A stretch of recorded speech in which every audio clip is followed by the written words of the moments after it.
अमित शाह बिहार आ गए हैं, क्या लगता है जनभावना को एकजुट करने की बात हो रही है? हर एक राजनीतिक दल अपने तरीके से अपनी राजनीतिक पार्टी की पैठ को राज्य में, देश में बढ़ाने का प्रयास कर रहा है, लेकिन भारतीय जनता पार्टी की जो राजनीति है वो विभाजनकारी राजनीति है। हिंदू मुस्लिम कराना, जो हम लोगों ने परसेप्शन देखा है, विकास के मुद्दों से हटना और कुछ ऐसी बात करना, राम मंदिर, कभी कुछ, जो जनता का मुख्य मुद्दा है, महंगाई, जनता के लिए हम कैसे आगे बढ़ें, कैसा देश, कैसे हम आगे प्रॉस्पर करें, उस पर उन लोगों का कम ध्यान रहता है। और विभाजनकारी राजनीति को आगे बढ़ा करके हम किस तरह से आगे बढ़ें, उन पर जोर ज़्यादा रहता है।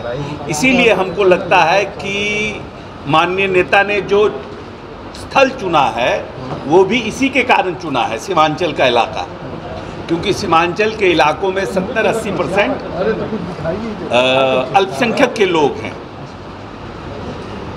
हम लोगों के नेता का है भाव कि सबको साथ लेकर के हम सबका की बात करें, चाहे वो दलित समुदाय के लोग हों, चाहे वो अपर कास्ट के लोग हों, चाहे वो अति पिछड़ा के लोग हों।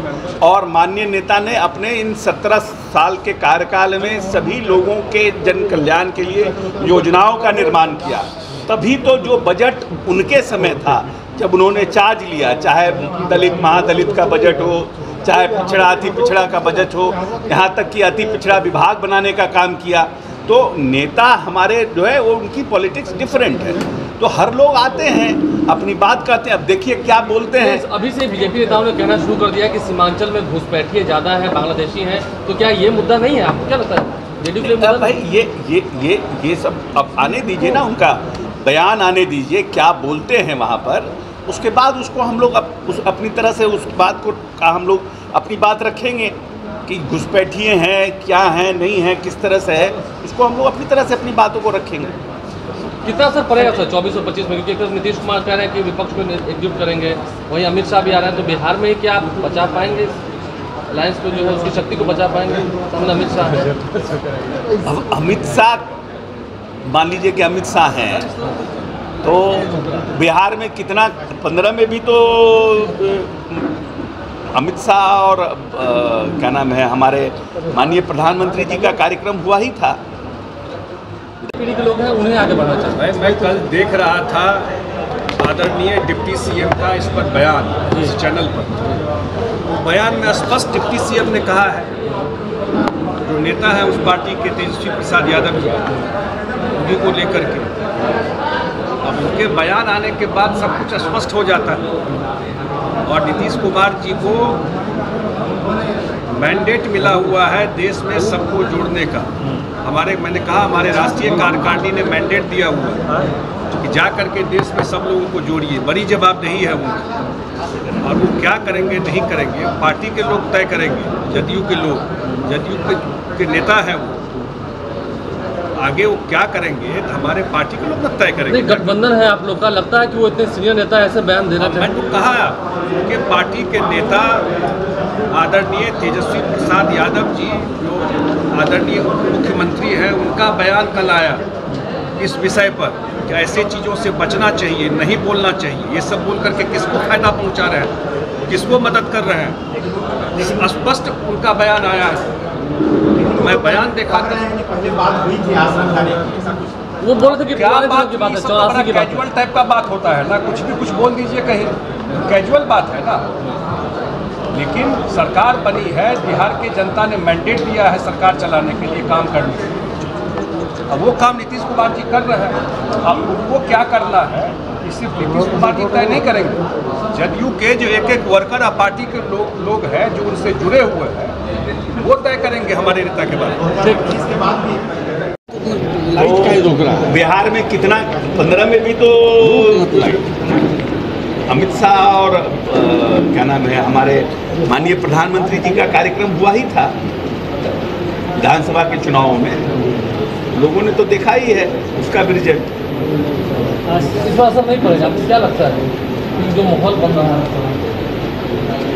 इस माहौल बनाने की कोशिश की जा रही है, लेकिन माहौल बन नहीं पाएगा ना, क्योंकि यहाँ पर मुख्यमंत्री जी सबको साथ लेके चलते हैं। यहाँ पर विभाजनकारी पॉलिसी यहाँ चल नहीं पाएगी, पॉलिटिक्स। और बिहार की जनता ने कभी भी इस तरह के लोगों को प्रश्रय नहीं दिया है। संजय जी, पीएफआई को लेकर अपने तरीके से अपनी राजनीतिक पार्टी की पैठ को राज्य में, देश में बढ़ाने का प्रयास किया, लेकिन भारतीय जनता पार्टी की जो राजनीति है वो विभाजनकारी राजनीति, हिंदू मुस्लिम कराना, जो हम लोगों ने परसेप्शन, विकास के मुद्दों से हटना और कुछ ऐसी बात करना, राम मंदिर कभी कुछ आवाजें नहीं जा रही। जो जनता का मुख्य मुद्दा है, महंगाई, जनता के लिए हम कैसे आगे बढ़ें, कैसा देश कैसे आगे प्रॉस्पर करें, उस पर उन लोगों का कम ध्यान रहता है। और विभाजनकारी राजनीति को आगे बढ़ा करके हम जिस तरह से आगे बढ़े, उन पर जोर ज़्यादा रहता है। इसीलिए हमको लगता है कि माननीय नेता ने जो स्थल चुना है वो भी इसी के कारण चुना है, सीमांचल का इलाका, क्योंकि सीमांचल के इलाकों में 70-80% अरे तो कुछ दिखाई नहीं देता, अल्पसंख्यक के लोग हैं।